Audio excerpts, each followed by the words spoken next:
I am feeding our child solely with my body. And Yes. so therefore the decision on how to feed our child is my choice. Wow. Hmm.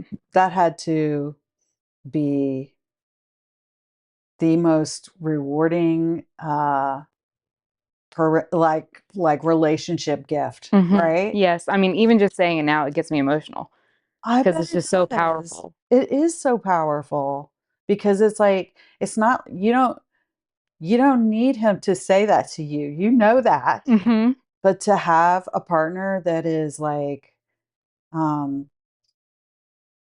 just that honoring of your humanity Hmm. and yeah, your body, your choice. Hmm. Yeah. Beautiful. Yes. Wow, that's so cool. Yeah. Welcome to Rumina's Story Hour, the positive breastfeeding podcast. Rumina is the Roman goddess of breastfeeding. These are her stories. All right. Welcome to the podcast, Heather. Thank you. It's great to be here. Heather is a now longtime client, Hmm. a longtime nursing mama that I've had the pleasure of knowing. We're at a year or more now. How? Yeah. Silas is now 14 months. Well, we'll be on the first. That's right. That's right. Yeah. He was a little nugget when we first He met. was. He was a little baby. He was 6 pounds and 8 ounces. And now he's probably about 25 pounds. Yeah, he's a big guy. Yeah, he's a big boy. Yeah. Yeah. And a beautiful, smiley big boy, Hmm. too. Hmm. Okay. So, because we got to know each other over time, and I don't know, and I just have got such a fondness for you and Silas and your husband. And I just really also, it's fair to mention you're somebody that works um, in the therapeutic realm. Hmm. Yes. Hmm. Yep. I am an LPC, a licensed professional counselor. So I do all kinds of mental health related work. Some of it crisis based, some of it outpatient, some of it insurance based, kind of all throughout the world. But therapy and therapeutic things are my life. Yeah. So when I thought, oh, this would be great to have Heather on the podcast because you can kind of, you know, becoming a mom is a bit of a therapeutic journey. Yeah. Yeah. Yeah. You learn a lot about yourself, Hmm. Yes. Very whether you're much. breastfeeding or not. Yes. Yeah. And you don't particularly work in the realm of moms and babies at this time. No, I don't right now. I have had a couple of clients in the past who have, gone through pregnancy, but that wasn't necessarily the focus of the work that we had done together. But um, I am trained to work with all individuals, Mm-hmm. but it is not the focus of the work that Of I've the done. work that you're Mhm. currently doing. Yeah. Um, Nevertheless, I bet some of those skills you have come in handy. Yes, no doubt. Uh-huh. Hmm. So how did you decide? How did you come to the decision to breastfeed? I knew from the very beginning of getting pregnant, thinking about getting pregnant, talking to my husband about us having children, I knew I wanted to at least try to breastfeed. As a child, I was not breastfed. My mom did try, but unfortunately, her anatomy, it just did not work out for her. Um, but I knew that I really wanted to, if I was able to, I really wanted to breastfeed. Mm-hmm. Um, I have several friends who also had kids at the same time. They wanted to breastfeed. And I, particularly my closest friend, her child is about 6 months older than mine. And she just told me about the joys of breastfeeding. And so I Oh, just really wanted to be able to experience that kind of joy and that bonding too. So, oh, good. I'm really glad you heard a positive story. well, it's interesting because, and I won't get too much into the details of her story because there's a lot of trauma in her story. Okay. But she just celebrated over a year of breastfeeding still, even with all of the difficulties that she experienced. And even through those difficulties, like the positive thing that she talked about was how much she enjoyed being able to still breastfeed even with all the difficulties and the issues that she was having. And so that was really inspiring for me. Mhm, And so mhm. I really wanted to experience that for myself.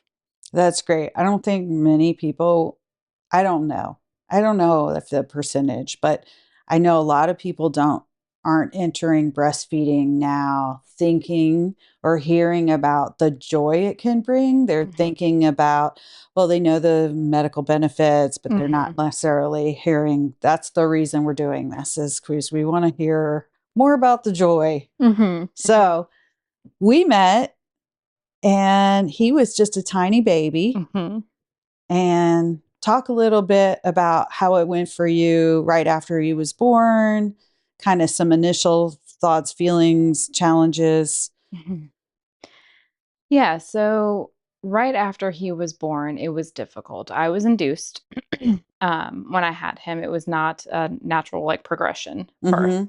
Mhm. And Was like he early? he was 3 weeks early. Mhm. And likely because of the induction, it took my milk a bit longer to come in. Like it was right at the edge of that 5 day. They say 3 to 5 days. Mhm. After birth, it was right at the end of that 5 days. And so I was anxious. I was worried. I was like, is my milk not going to come in? Like, what's going Sure. on? But it did finally come in. And he was feeding. We didn't have too many issues. He would latch okay. Um, but I just felt that he wasn't quite gaining weight as quickly as I would have liked. So I was concerned about if he was feeding properly, like if he was getting transferring what he needed to. So that was the main reason why I reached out. I did have a lactation consultant in the hospital, but I think one of the big things that I've learned throughout my process of going through the lactation consultant process is the same thing that I say to my clients. If you don't like your provider, get a different one because Uh-huh. not all providers are created equal.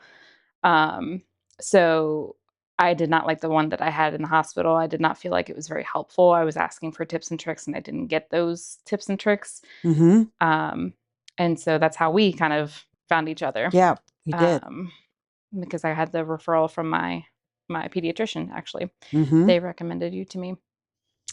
And I feel like it was so helpful to get just the validation. Those weighted feeds were Mhm. super helpful for me to know, okay, this is what he's getting. He is actually feeding. He's getting this many ounces, Mhm. Mhm. he is gaining the weight. Um, He was definitely he was so we call 37-week babies full term, mhm, but they are early term, mhm, mhm, right? So if they're born a day or two earlier, we call them preterm. And there's a lot of development that happens over those last 3 weeks mhm, until the due date, especially in the structures of the brain, the lungs. Um, there's a maturity that happens in those last 3 weeks and the packing on of pounds and mhm, something called brown fat. So they kind of run out. Brown fat's is something we have our whole life that kind of keeps our bodies warm, and our little babies kind of don't have as much of that when they're born a little smaller. mhm, And I think that's what was going on with him. mhm, Initially, kind of ran through his excess of brown fat probably in those first days. mhm, And then it's a hydration thing too, mhm. and they can be tired. I remember him being like having Yeah, just a little energy to feed for a little bit of yeah. time So yeah, that's another. He was eating all the time, um, in small bursts. in small bursts because he was also jaundiced too. Oh yeah, that's He was right. John. He was a little a little He yellowy. got hit from all Mhm, sides. mhm. Yeah. So he didn't actually need the phototherapy. He wasn't that level, but it was enough where they kept saying, feed as much as possible, get this Yeah. through. But he just, so he was just eating all the time, but he was also so sleepy Yeah. too. So he Yeah. would feed for a minute or two and then go to sleep. And then And he couldn't do it anymore. right, Yeah. It right. it was really getting him. Yeah. Hmm. Hmm. And so supplement came into the picture just to keep him in that safe zone, right? Or No, we d or did you not they need to? talked about possibly needing to supplement, but in the end, we didn't actually You didn't have to have to. supplement. Okay. No. It's been a while, so I can't quite Mhm. remember the details. Yeah, being able to figure out the different nursing positions and the work that we did, together, I think was really helpful in, me not having to actually go forward with supplementing.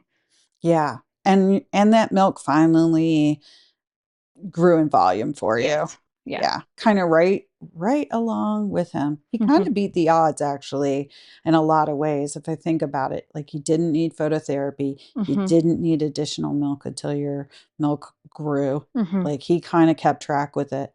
Do you feel like responding to his cues versus trying to keep some sort of strange, arbitrary schedule made Mhm. Yes. made a difference? I do. I do think that that made a difference, because I just went by what I noticed. I tried to learn my baby and what, he needed and just responded when I noticed those cues. I Yeah. mean, of course, there were times where, I was a new mom. I didn't know Y what I was doing. yeah. He's a new baby. He didn't know what he was doing. So we Yeah. were just trying to figure things out. But yeah, um, I just went, and my pediatrician was very supportive as well too, because they weren't trying to say, oh, well, you have to do X, Y, and Z. They were supportive with my decision to follow the baby cues. That's good. So So they were a little bit more breastfeeding educated yes, and supportive. yeah. That makes a huge difference. Yes, and I think that's also one of the big reasons why I didn't have to supplement either, because they were willing to work with me to figure out how we could be most successful with breastfeeding and providing him what he needed. Yeah. So, And then I remember coming to meet you all. I remember he being tiny but mighty. hmm And and I remember you had this like nice rocker or glider or something and good pillows. hmm And I usually like to try to I think I probably did have you do this laying down too. hmm I taught you a lot of hmm different options. But I remember that chair or glider being your like super happy place. yes, which we still have. It's in his nursery. Actually, it's in his Okay. bedroom. Um, It was just like this chair is just right. Yes. Yes, it Yeah. was the perfect, because I have short little legs, right? All of my height is in my torso. So I had to have a chair that was low enough to the ground that even if, like, my butt is all the way All to the the way to the back, back. yep, where I'm comfortable with the back support, that my feet will still hit the ground. And I needed the cup holders so that I could make sure I had access to all my stuff, because you get real thirsty when you're breastfeeding. Yeah. And we had the pillows. I found a bobby that I liked, which is actually much cheaper than that $50 expensive bobby that they talk about, Uh-huh. that everyone's always about, because I think that's too stiff. But I found the one that I liked. Uh-huh. Uh-huh. I had all the supportive things. Like, the supportive accessories are so important with The thing, breastfeeding. but you don't have to spend any money on that. No, no. It can be your favorite pillow from Mhm. the bed. Mhm. It can be the decorative pillow from the couch. Yep, it can be a rolled up blanket. It can be a rolled up blanket. I can't tell you how many different things I have used as a quote unquote bobby pillow Right, in this right. experience. Any supports that work for you are good for you. And I love that it's kind of like you had your whole station set up. You had your it's like you had the chair and then you had this little the stand next to it where you Mhm. had your nipple ointment and your all your stuff. Mhm. And I think it was just like you got in that chair, you had it all Yes. set. And when I had my second baby, I had my little setup up in my room and I added on the second go around a mini fridge. Yes, I also had a mini fridge in the bedroom, because I was not gonna be walking my butt all the way downstairs to the kitchen in the middle of the night to put milk in that fridge. If Mm-mm. you were for that purpose or a cold Or drink snacks, yes, or that cold too. snack or Mhm. like a sandwich, you know, like Mhm. you did not have to get up and go downstairs for Anything. anything. Yes. Yep, Yeah. had it all up in the bedroom. Yes. It's a that's a great bit of advice there. Yes, have everything you need in one space. A And mini fridge, uh-huh. snacks, diapers and wipes, extra clothing for the baby, because they're Mhm. gonna poop through something or pee through something. It's gonna And happen. And another great thing is list paper and a pen, Yes. or I guess everybody uses their phones now, but whichever, make your list. And when your support person comes, you hand it to them and you Mhm. go get me. Mhm. I remember sending my husband, I need these snacks. Yes.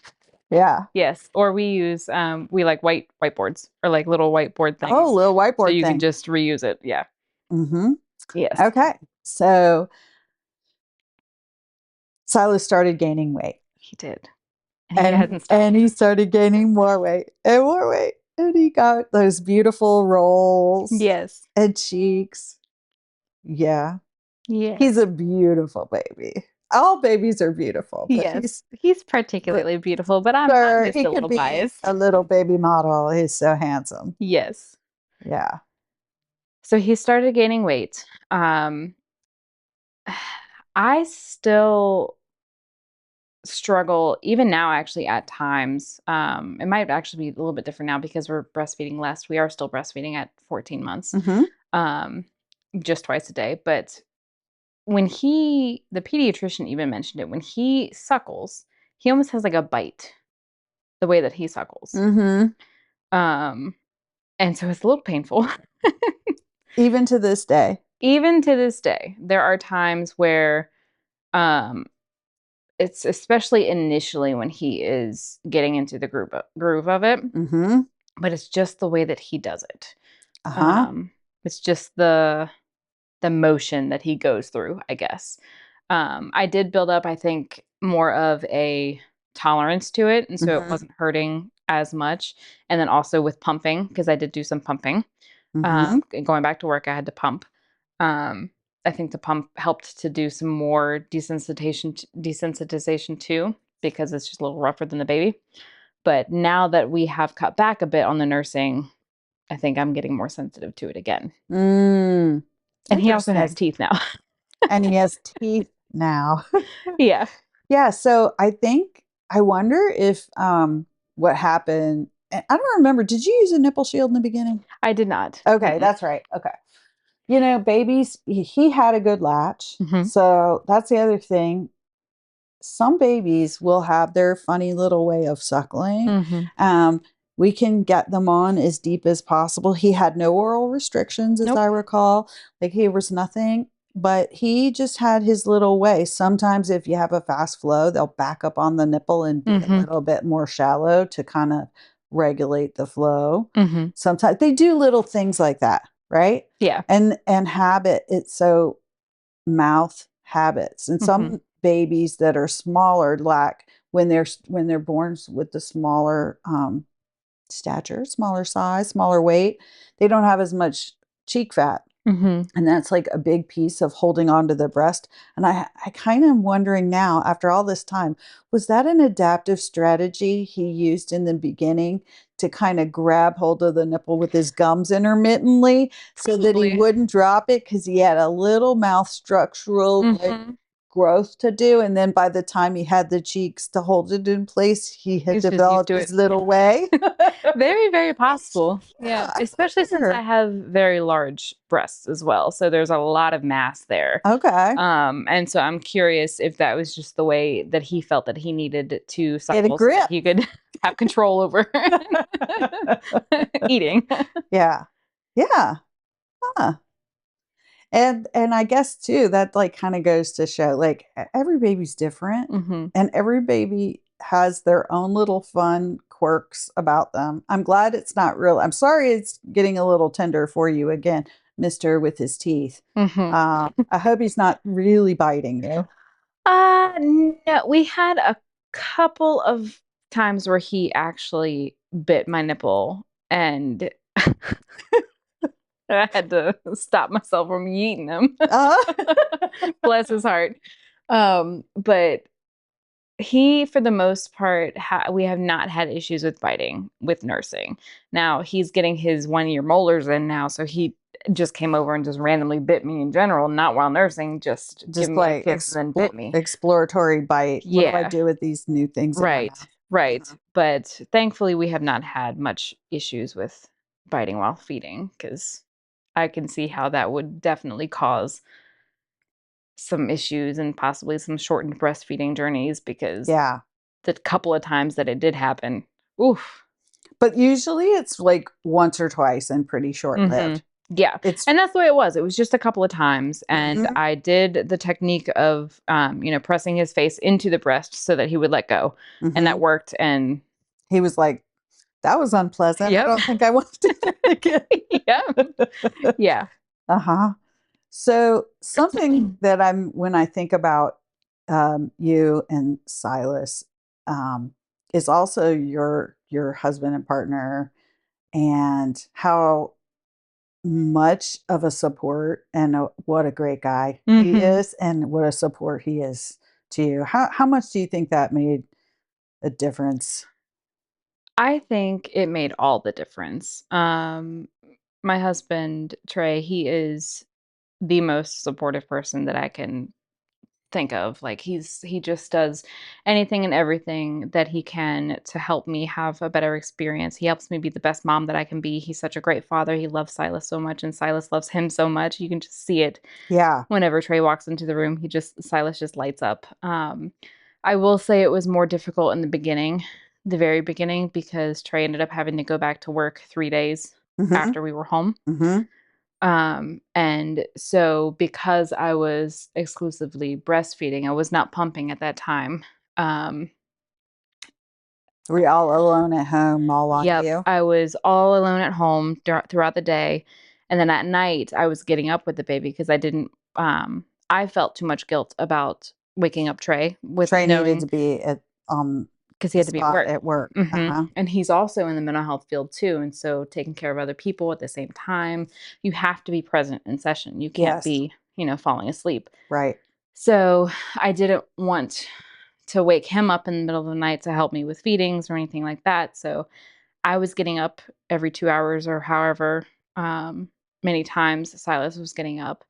I wasn't sleeping at night, but I also wasn't really sleeping very much during the day because Silas was a very, very clingy boy. He did not like to be put down, Mhm. even during daytime naps for any kind of nap. Mhm. So there were several days where I maybe got 4 hours total of sleep That's rough. and not even like consecutive either. Did it start to affect your mental health? It did. I was getting major nighttime scaries. Oh. And I was also, so I do have a diagnosis of anxiety. I have generalized anxiety. But I was off medications during pregnancy because they weren't recommended at that time. Excuse me.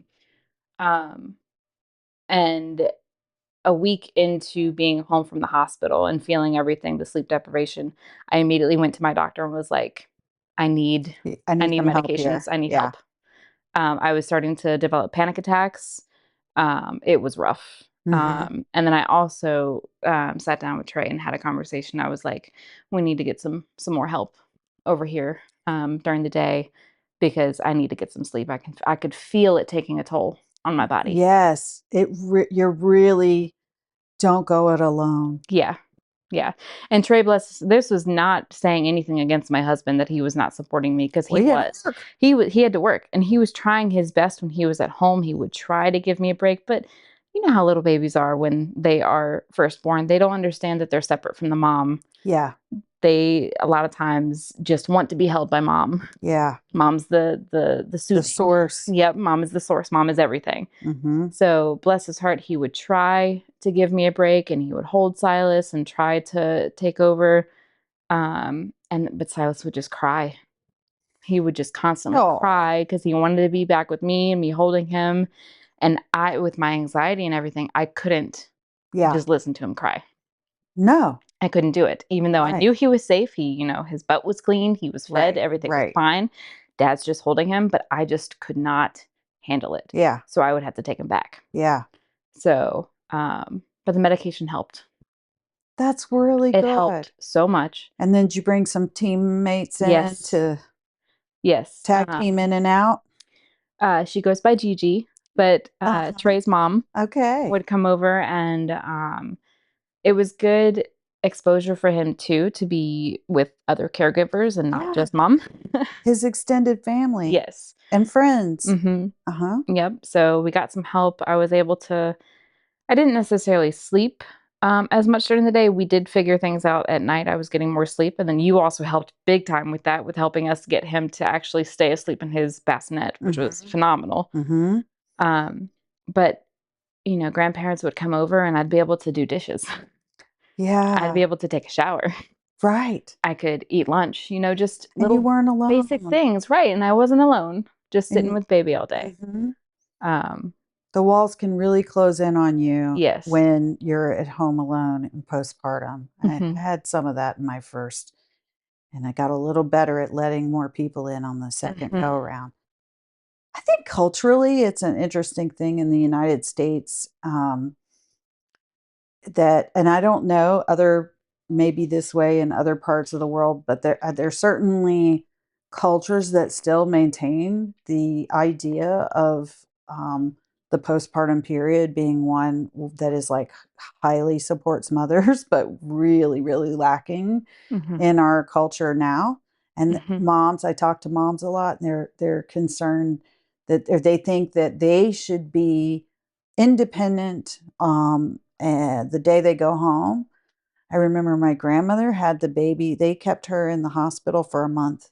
Wow. That was the way it was done, Yeah. and then her mother came and stayed with her for another month, Yeah.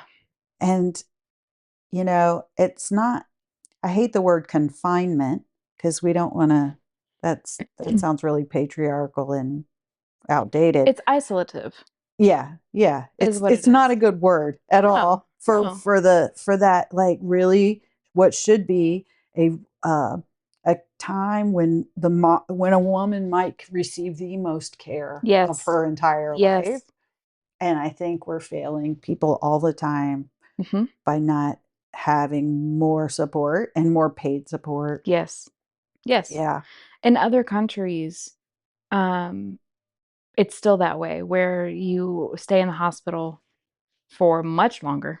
Yep. And I think it's actually France. I was just reading relatively recently that I think it's France that they actually send the mom home with a check to help pay for initial baby things. Wow. Mhm. Um, among after being in the hospital for a And while. daily visits from home health care. Yep. Yep. Mhm. Because you're literally, as a mother, a new mother, recovering from a dinner plate size wound Yeah. in your body, Yep. while also being expected to not get sleep, not get good sleep because you're taking care of a new baby that has to be up every and eat every 2 hours. Mhm. Um, and in America, very much like our situation with my husband, a lot of times you're alone because you don't have a spouse there who can help you because they're working, Right. because you can't afford not to. And And there's some women who they themselves have to immediately go back to work. I've known women that've had to be back at work or school within a week, Yep, which is just which is crazy. dangerous. Yes, Yeah. it is. I was not ready. I would not have been ready to go back to work within a week. No. My body was and I did not have major complications with birth. Right. I had a very, very minuscule tear, did not even need any repair or anything like that. Um, and no other issues. Like, I didn't have anything Right. to really, quote unquote, recover from outside of the birth itself. Yeah. And I was not physically ready to go back after a week. Yeah. Even with everything going beautifully, once we kinda got some positions and some sleep, it's still a lot. It is. It's still a lot, and you still need, that network of people Mhm. around you, Mhm. um, and it really does help to have to get your information from sources that are respecting you Mhm. and your family and your culture and your needs, Mhm. but also giving you accurate information. Yes. How much um, how much internet sleuthing for parenting and or baby advice do? I am a research person. Okay. So you could even ask my husband. He even to this day I'm still researching Mm-hmm. because information is changing every Mm-hmm. single day. Mm-hmm. So I was doing all of the baby classes. My husband and I both. We did, Yeah. all of the baby classes, the birthing classes, the new parent classes. Um, if there was a class on it, we were trying to take that class. If there was a new article that was out, we were trying to read it. Yes. Um, I You're was both very erudite yes. people. Yes. Um, A little, dare I say, a little Ravenclaw. yes. Yes. We're also nerds. If you can't tell by the research, amount of research. But I follow one of the good things about social media is the ability to be able to follow reputable sources. So Yes. there are so many labor and delivery nurses who I would follow and Mm-hmm. who would discuss things to how to ask questions when you're in the hospital, what kinds of questions to ask when you're in the hospital about your care, what your rights are when you're in the hospital about your care, those kinds of That's things. great. Um, so Not a bunch of fear mongering. no, no, but it was very much, these are some things that you can look out for. These are some things that you want to ask about. If you're noticing these things, this is your right for your knowledge for you to know. Mm-hmm. Just all of those very important things that I feel like we don't get the information like we should. Um, Mm-hmm. so I'm all about research, and that is not very well received by many people because so many things have changed between now and how things used to be. Mm-hmm. So, Talk more about that. um, I have received within the family some pushback about my breastfeeding choices Mm-hmm. specifically. There's some beliefs that, like, oh, after a year, like, breastfeeding is not helpful anymore. Um, when we were going into the baby led weaning, there was a lot of pushback with that. A lot of people kept trying to tell me, "Oh, you need to start them at 4 months And you're and talking about starting solids. starting solids." Yes, Mm-hmm. you need to stop or start feeding them at 4 months and start putting rice in their bottles and in his bottles, and breastfeeding isn't really as important once you start the solids. All those outdated Outdated. beliefs. Yeah. Mm-hmm. Mm-hmm. Which none of that is supported anymore with the research. Not in the research. Yeah, in the Mm-hmm. research. And so it was difficult because I know, based off of the research that I have read, that I was comfortable with my decisions, that there was a reason why I was making these decisions to wait until 6 months to start solids, continue breastfeeding beyond a year as we are Mm-hmm. now. My goal is at least 2 years. Mm-hmm. Um, The World Health Organization yes, recommendation. yes, exactly. I know that there's research backing my decisions, but it was very difficult to hear the negative feedback from Yeah. family members Mm-hmm. to say, oh, well, that's, you shouldn't have to do this or don't do this, do it this way. But again, the support of my husband Uh-huh. and his own knowledge of the research and the information, and just supporting me in general Mm-hmm. has been the most helpful. That is great. Hmm. Good. Good. I'm really glad that you had, the two of you as a united front. Hmm. Some people have partners that are the dissenting voice, and I think Yes. that makes it a lot a bit more challenging. Yes.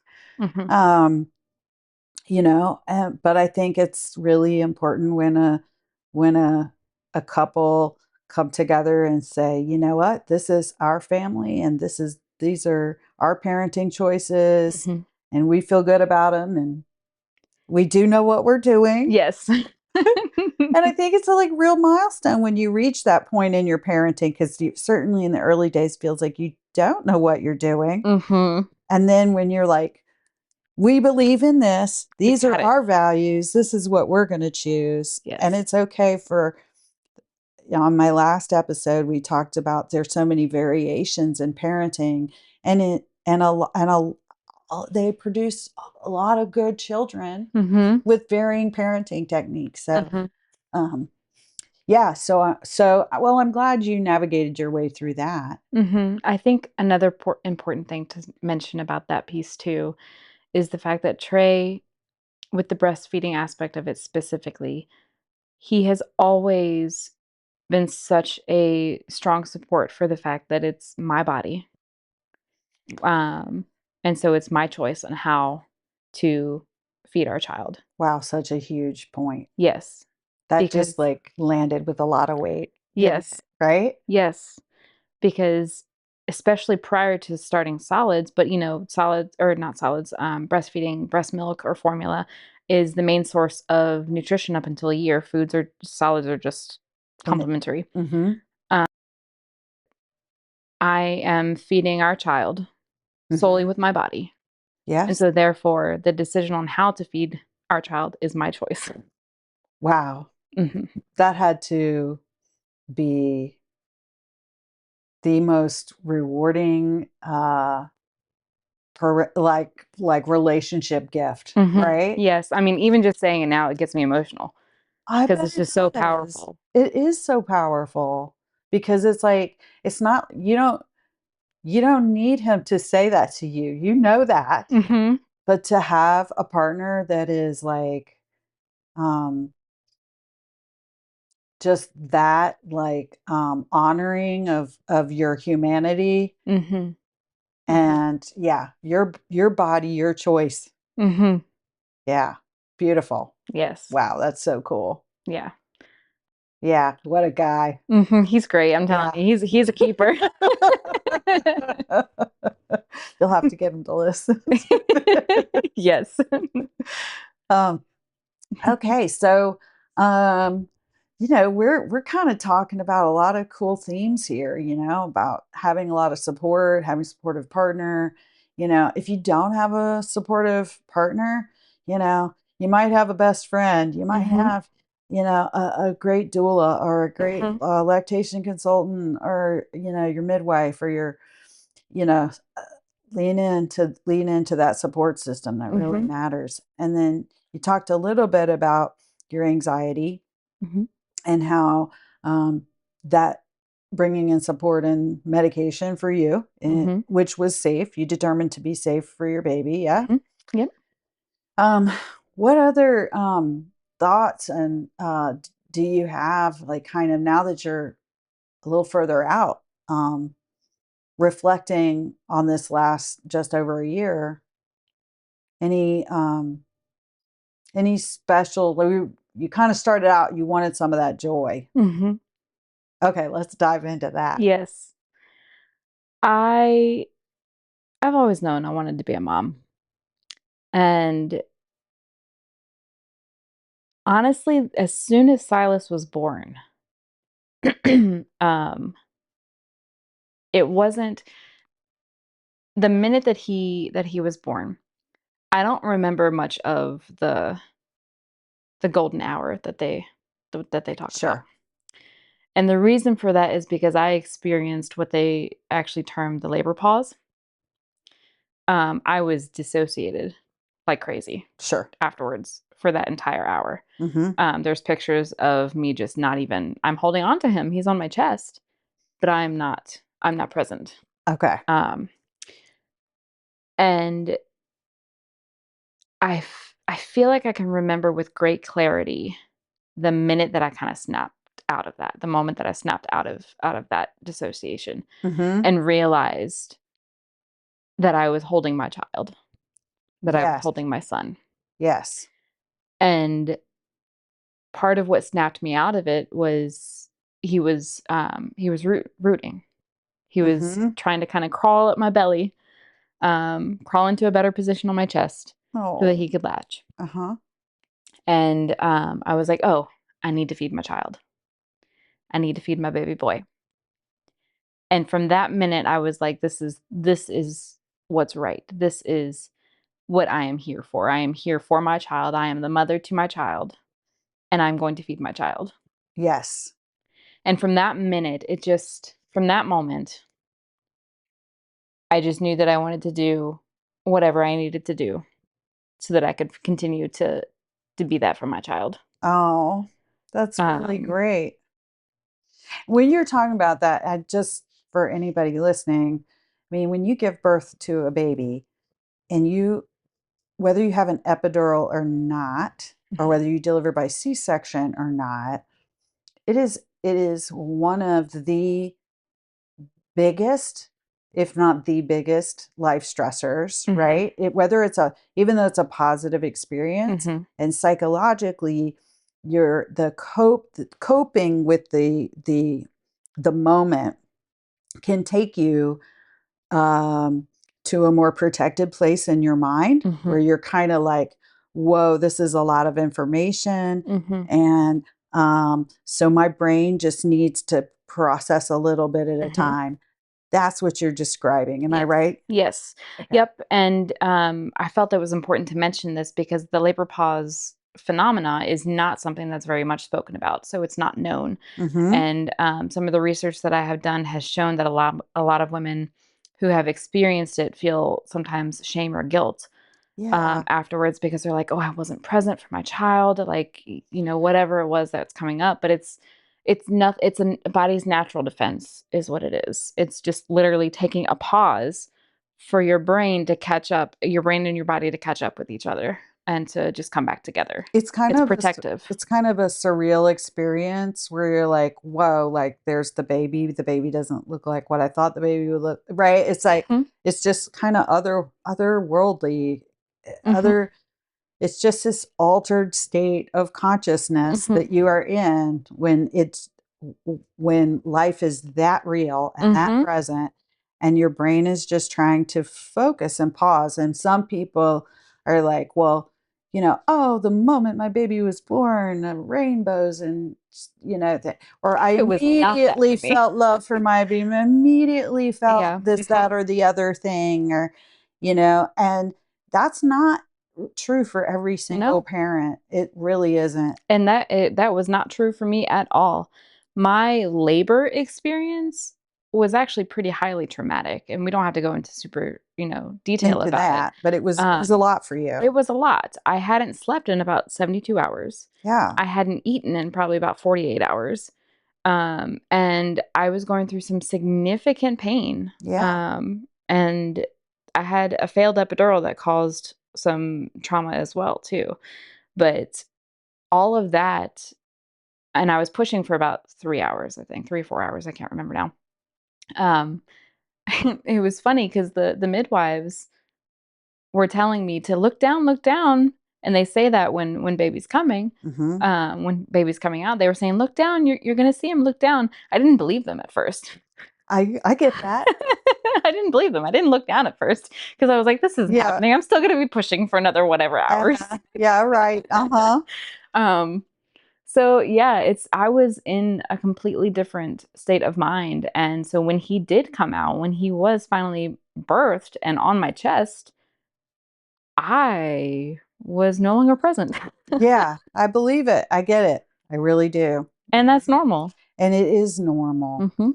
And then it's almost like maybe, for lack of a better word, how you describe it, I'm imagining it's almost like you're like underwater, and then Silas started to crawl to your chest. Mhm. He latched on, and you surfaced from the Mm. water, and you're like, it's real. It's really Mhm. happening. He's really there. Yeah. And you felt joy? Yes, I felt joy. I was exhausted, but I felt so much joy. Mhm. And disbelief too.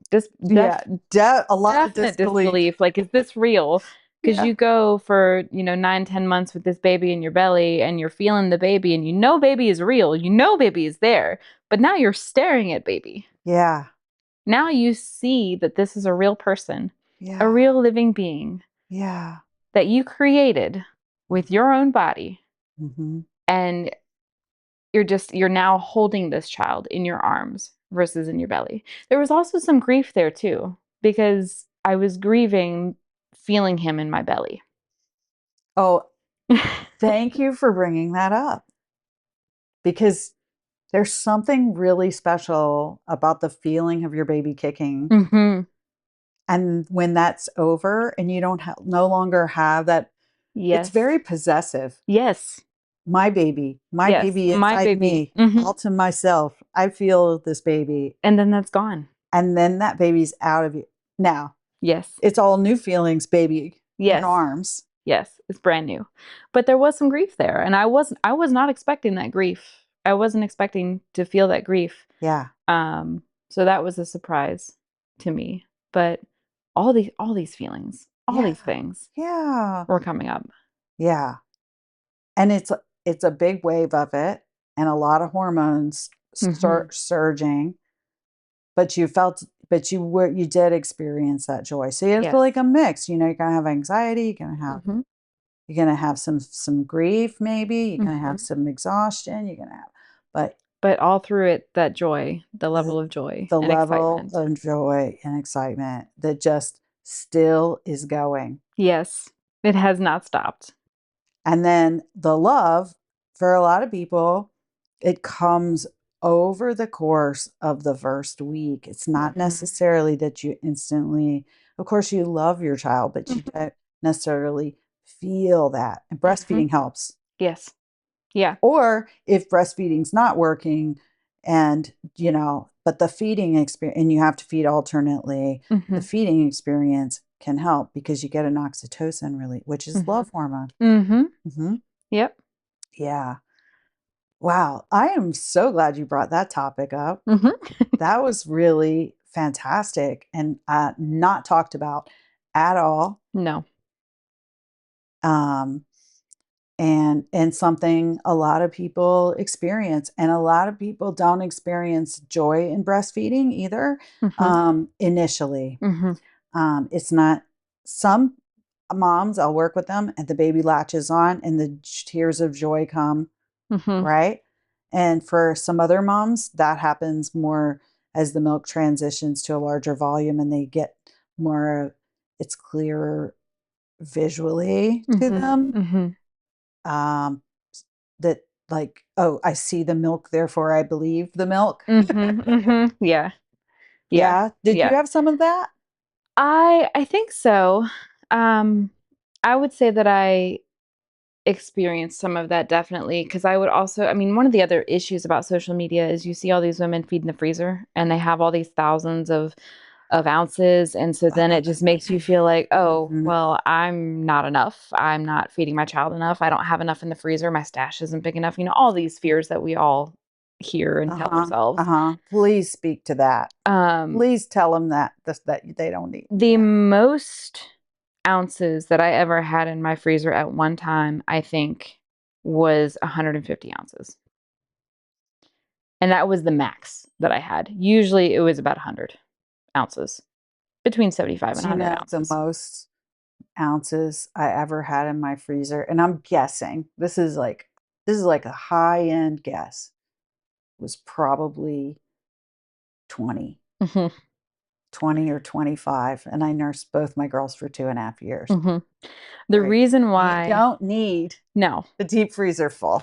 you don't need the deep freezer full, and the only reason why I had even that much was because, um, my supply did ebb and flow a lot. It Hmm. has ebbed and flowed a lot over Yeah. this past year, and I think the reason for that, which we haven't discussed, yet so far, is, I had bariatric surgery a few years ago, Okay. and so my caloric intake is, just on average much lower, Yes. than what the average person's would be.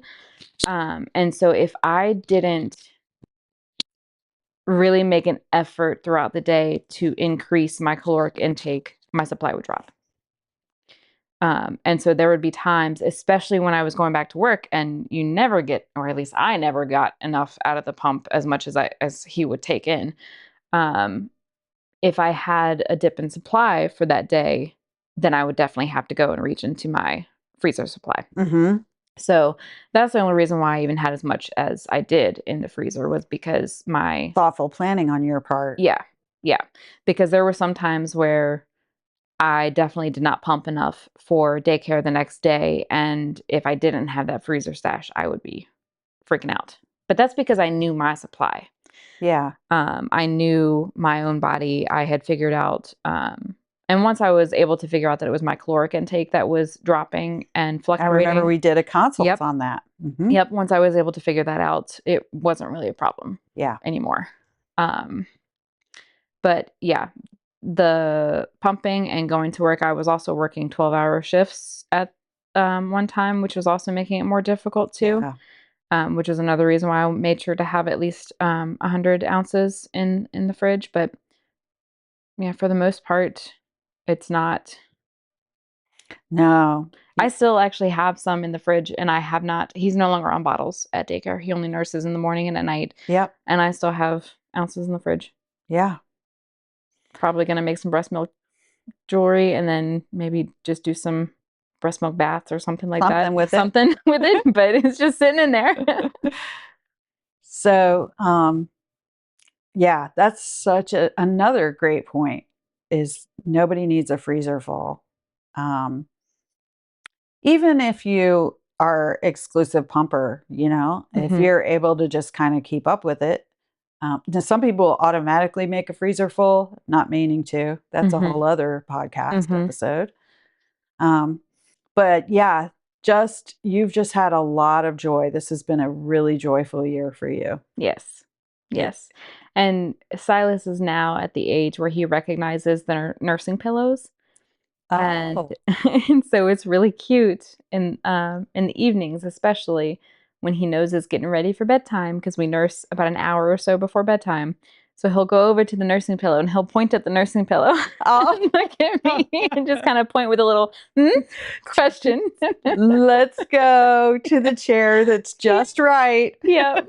Yep. Time to go get in that perfect chair. Hmm. He's so Hmm. cute. He He's is so cute. so cute. Yeah, Yeah. just the joy of being his mother just increases every single day. And it's funny when people ask me what it's like to be a parent, and I honestly, there's nothing that I can complain about. If I had to find something to complain about, it'd be the sleep issues that we've had. Hmm. But even that, like I'm getting sleep like I need, it's enough. And they're only little for so long. I think that it's one of those things that as you age, you look back on it and you're like, they are only small for so Hmm. long. It's an encouraging thing to say to people, but it's also like, yeah, easy for you to Yeah. say. Yeah. Except for those of us that have older kids, like we all went through that.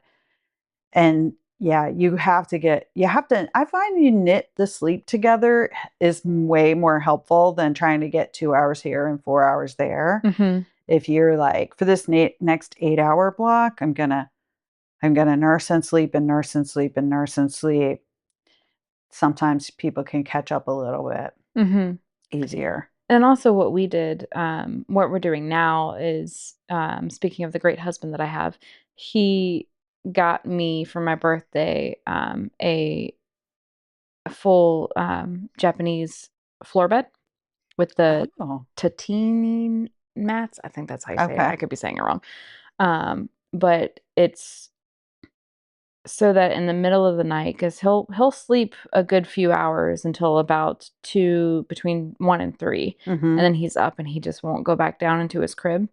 So I go in there and I sleep with him on the On floor the bed, mat, on the floor on the bed floor bed. in Hmm. his room. We co-sleep, and it's been working for the last, I don't know, 6 months, 6, 8 months. Yeah. Um, And that's like a positive parenting choice mhm, that you guys made mhm. outside of anybody else's opinions Yep. about what, Oh, yeah, because because it people was have what, all the opinions about the yeah, co-sleeping, yeah, but there are ways to do it safely, yes. and, we have decided to do that safely, and it has worked for us for the last 6 to 8 months, and I have gotten so much more sleep.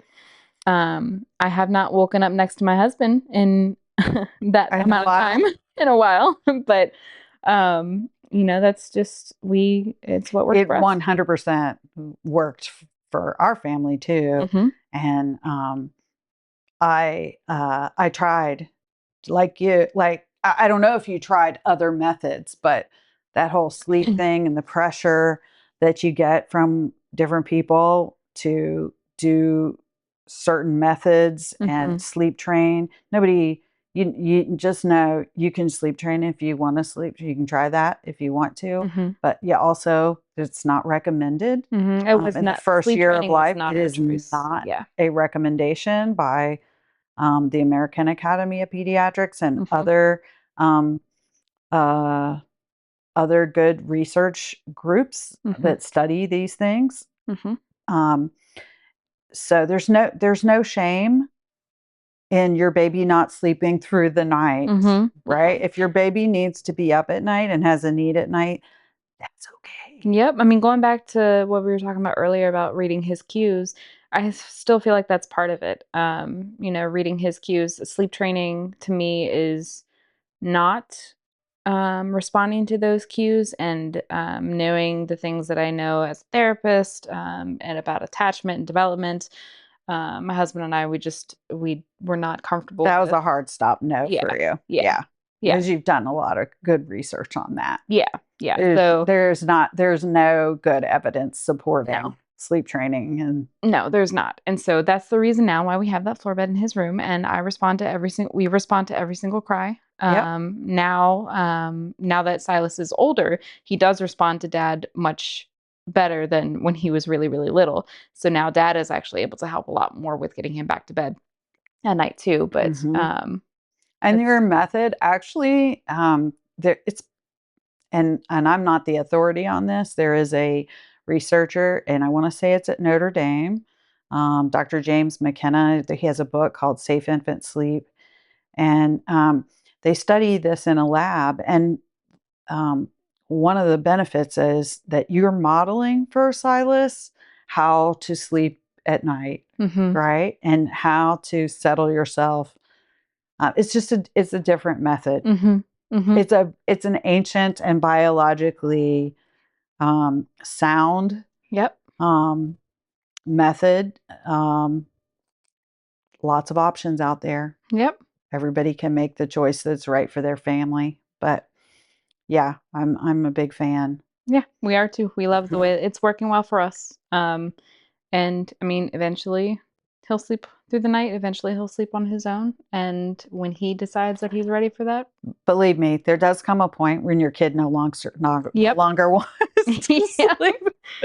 Yep. But Yeah, one of the things that has really stuck with me that somebody said is you never know when the last time something is going to be. Like you never know when the last time you're going to have to go into the middle of the night into the room. You never know when the last time is that you're going to have to sleep with them. You never know, the last time that you're going to pump. I didn't realize the last time that I pumped was going to be my last time pumping.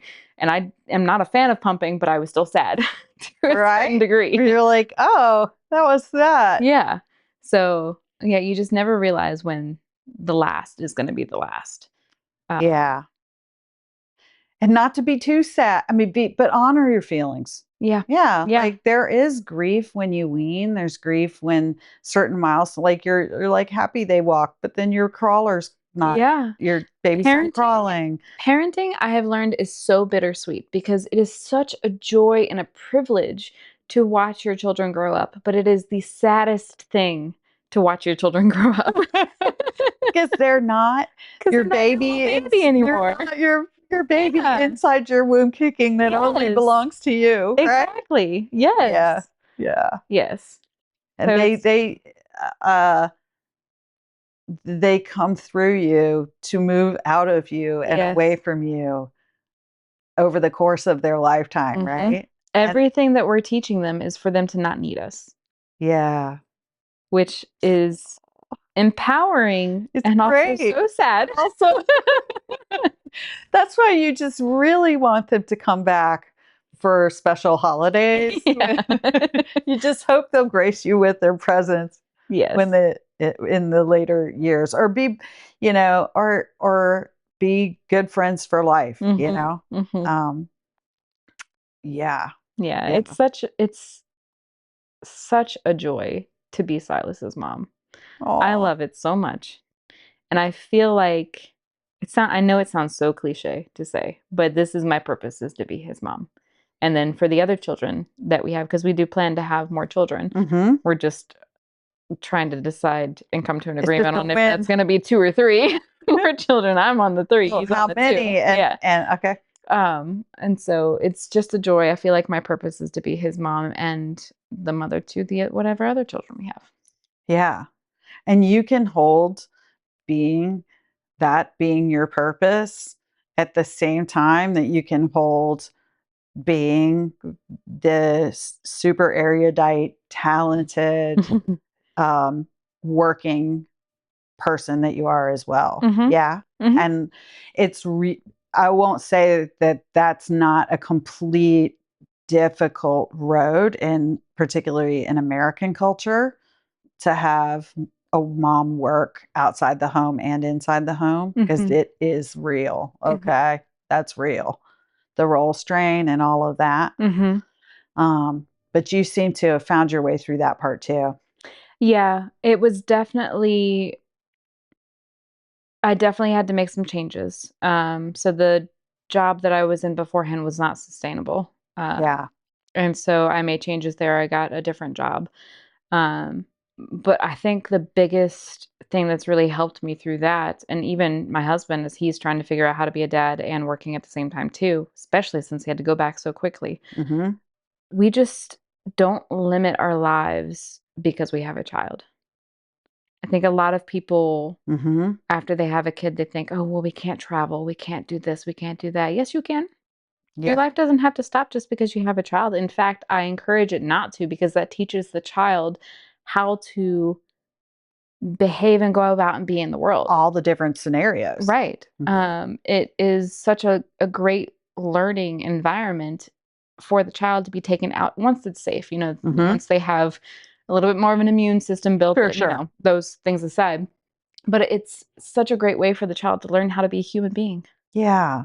because you're allowing them to be a human being in different places other than just, the living room or wherever you are in your home. Yeah. Definitely. Well, this has been fantastic. I feel like we touched on so many good So many things. things. So many good things.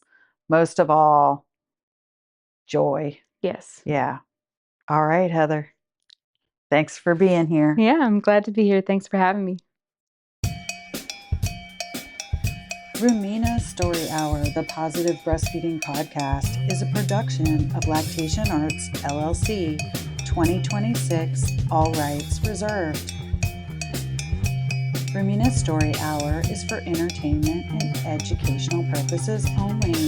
It is not a substitute for professional medical advice, diagnosis, or treatment. The stories told here are simply those of the people who tell them. I am a lactation consultant and an RN, but I am not your RN or consultant unless you have signed the legal paperwork and we have an established agreement. If you are struggling with your own health or your child's health, contact your provider today. In the case of an emergency, hang up and dial 911 or contact emergency services in your country. You can learn more about the art that Carrie makes at carrieyork.com. Follow me on Instagram at Carrie York, CARYYORK _ or purchase art from my Etsy shop, Carrie York, CARYYORK @etsy.com. My private lactation practice is found at lactationarts.com. Thank you for listening and welcome to our community.